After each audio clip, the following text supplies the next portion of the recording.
Sense of history ఉంది. మీకు జవహర్లాల్ నెహ్రూని చదివేటప్పుడు జవహర్లాల్ నెహ్రూకి సెన్స్ ఆఫ్ హిస్టరీ ఉంది. ఆయన చదువుకున్నాడు కేంబ్రిడ్జ్ యూనివర్సిటీలో. హిస్టరీ గురించి ఆయనకి చాలా ఇష్టం.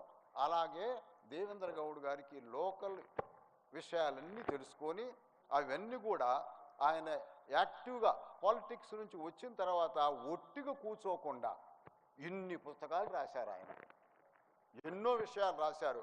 ఆయన భావాలు ఏమిటో ఈ ప్రాంతం మీద, ఈ ప్రాంతంలో ఉండే వాటర్ సమస్య మీద, తెలంగాణ ప్రజల మీద, ఇక్కడున్న స్కూల్స్ మీద, ఇక్కడున్న విద్యార్థుల జీవన విధానం మీద, ఇక్కడ ఉండేటువంటి సమస్యల మీద అన్నిటినీ స్టడీ చేసి ఈ పుస్తకంలో వివరించారు.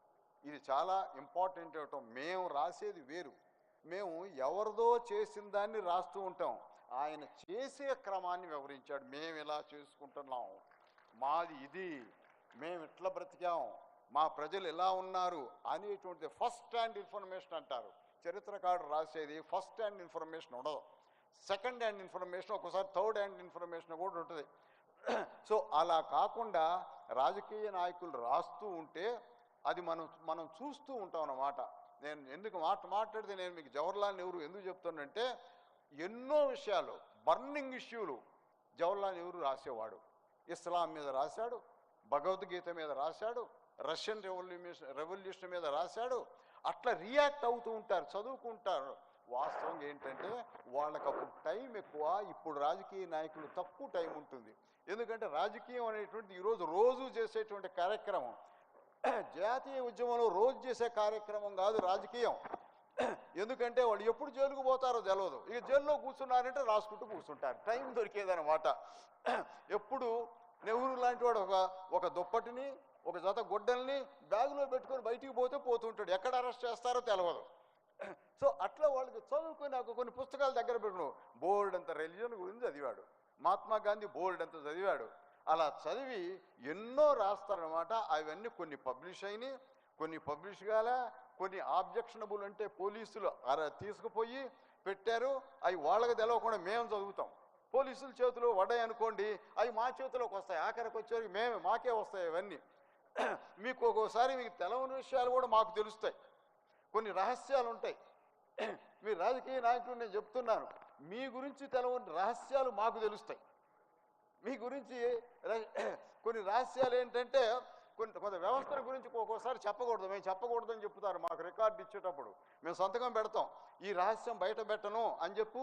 ఒకవేళ కేసు అయితే నువ్వే బాధ్యుడు అని మాకు రాయించుకుంటారు. కాబట్టి కొన్ని విషయాలు చెప్పకుండా ఉంటాం. బ్రిటిష్ వాడు ఇంట్రడ్యూస్ చేసిండు ఆ మెథడ్. ఎవరెవరు ఏమి చేస్తున్నారో ఎప్పటికప్పుడు తెలుస్తూ ఉంటుంది. అలాంటి ట్రెడిషన్ ఈ రోజు కూడా నడుస్తుంది. అలా ఉంటాయి. మీ అంతటా మీరు రాస్తే ఎంతో ఉపయోగపడుతుంది. ఎన్ని విషయాలు రాశారో చూడండి దేవేంద్ర గౌడ్ గారు. ఆయన తెలిసినే, ఆయన తెలియక ముందు కూడా ముఖ్యంగా దేవేంద్ర గౌడ్ గురించి ఇంకొకరు చెప్పుకోవాల్సింది ఏంటంటే, డెమోక్రసీ రెండో స్టేజీకి ఎంటర్ అయినప్పుడు రాజకీయాల్లోకి వచ్చారు. మొదటి స్టేజ్ ఎవరు? జాతీయ ఉద్యమంలో పార్టిసిపేట్ చేసిన వాళ్ళు. నెహ్రూ నాయకత్వంగా దేశం ఉన్నప్పుడు, నెహ్రూ గారు పోయిన తర్వాత, ఇందిరాగాంధీ గారు వచ్చిన తర్వాత రాష్ట్రాల్లో చదువుకొని మేధావులుగా వచ్చి రాజకీయ నాయకులుగా వచ్చిన వాళ్ళు కొత్త రీజనల్ పార్టీస్ 80s వచ్చినాయి. మొత్తం మన దగ్గర కాదు, మన దగ్గర తెలుగుదేశం వచ్చింది. అన్ని ప్రాంతాల్లో రీజనల్ పార్టీస్ వచ్చినాయి. అలా ఆ పార్టీస్ వస్తున్నప్పుడు మనకి వివరించారు. కాబట్టి ఏంటంటే ఈ పుస్తకం ప్రతి ఒక్కరూ చదువుకోవాల్సినది, కొనుక్కొని చదువుకుంటారు అని చెప్పేసి నేను అనుకుంటున్నాను. ఇప్పుడు మనం ఈ నాయకులు అందరూ మనకి ఏం చెప్తారో, మన గతాన్ని, మన యొక్క ప్రస్తుతాన్ని గురించి కూడా ఇంతమందికి వివరించాలనేటువంటి మంచి అకేషన్ మనకి దేవేంద్ర గౌడ్ గారు మనకి ఇచ్చారు. ఇప్పుడు ఒకరొకరిని మనం పిలిచి విందాము.